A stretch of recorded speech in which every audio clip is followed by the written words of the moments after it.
22 वर्षों का विश्वास, 10,000 से ज्यादा डॉक्टर्स, गोल नेशंस लीडिंग इंस्टीट्यूट। नमस्कार, सिटी पोस्ट में आपका स्वागत है। मैं अभिनव कुमार आपके साथ। बिहार में कई ऐसी सीटें हैं जो कि हॉट बनी हुई है। उसी में से एक सीट है पाटलिपुत्रा की सीट।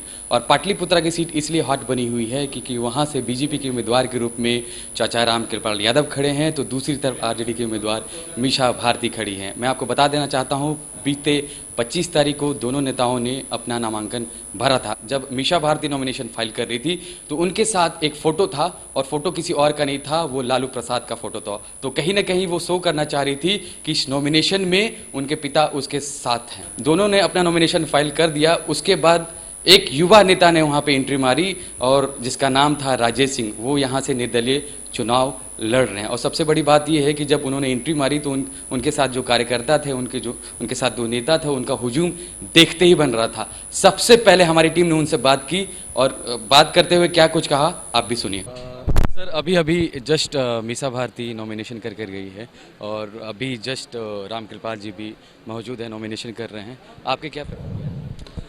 ठीक है, ये लोकतंत्र का महापर्व है और यहाँ अपनी हर कोई उपस्थिति दर्ज कर रहे हैं, और जनता का अपना आवाज़ लेकर के अपने अपने नीति और सिद्धांत से आए हैं। हमारा भी एक अपना नीति और सिद्धांत है। हमारे जो लोग हैं, हमारे जो जिनके हम प्रतिनिधित्व करने आए हैं, वो कहीं ना कहीं इन लोगों से अपने आप को ठगा महसूस कर रहे हैं, और कहीं न कहीं प्रताड़ित महसूस कर रहे हैं पिछले कई सालों से, चाहे वो बीजेपी का शासन हो या आरजेडी का रहा हो शासन हो। उन लोगों से जो हम लोग को पीड़ा मिली है और दुख मिला, उसी का नाम राजेश कुमार है।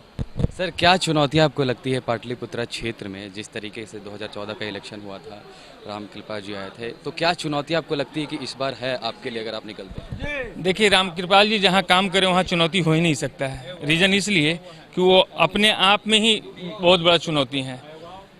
जो सांसद वहाँ से चुने गए हैं 5 साल में वहाँ दिखाई नहीं पड़े, ये चुनौती है क्या वहाँ पे? वहाँ तो लोग आक्रोश में हैं, लोग गुस्सा में हैं, और इस अभी 5 साल के बाद ये जो चुनाव आया है, तब जाकर के उनका चेहरा देख रहा है। और 5 साल के पिछले मैनिफेस्टो में, सरकार के जो मैनिफेस्टो है, उसको उलट करके कोई भी एक साक्षर व्यक्ति पढ़ ले, अगर उसमें से कोई एक काम, जो मैनिफेस्टो क्या है, वादा है, किसी भी पार्टी का वादा है, किसी भी सांसद होने का वो अपना संकल्प लेता है कि ये सारे काम को मैं करूँगा, उसमें से एक काम भी अगर किया हुआ हो तो चुनौती माना जाएगा। चूँकि उनका कोई अपना एक खास, चूँकि हमारे नाम आने के बाद कई सारे लोगों का पसीना छूटने लगा, और पसीना छूटने के बाद चूँकि इसलिए कि भाजपा जिस वोट बैंक पे राज करती है उसको ही अछूता मानती है, तो जिस दल से और जिस समाज से मुझे चयनित करके लोग भेजे कि नहीं इसका प्रतिनिधित्व कीजिए, उसमें कहीं न कहीं साठगांठ करने की बात होने लगी।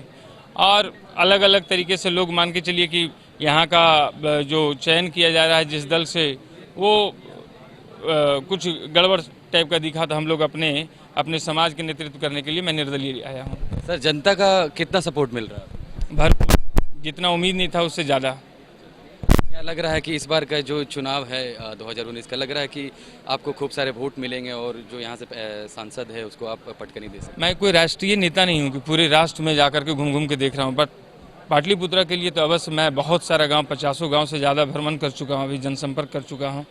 वहाँ पे जो आक्रोश है, जिस प्रकार से ठगा गया है, पटना से सटे हुए कोई पार्लियामेंट्री कंस्टिट्यूंसी रहे, वहाँ सड़क नहीं हो, वहाँ स्वास्थ्य केंद्र नहीं हो, वहाँ स्कूल सुचारू रूप से नहीं चले, ये दुर्भाग्य है इस राज्य के लिए। तो देखा उन्होंने क्या कहा, तो उन्होंने ये कहा कि पाटलिपुत्रा की जो स्थिति है वो बेदहाल स्थिति है। ना वहाँ की सड़कें अच्छी हैं, ना वहाँ के अस्पताल अच्छे हैं। जनता हमारे साथ इस बार हमारे साथ है, और हम इस बार भारी मतों से यहाँ से विजय प्राप्त करेंगे।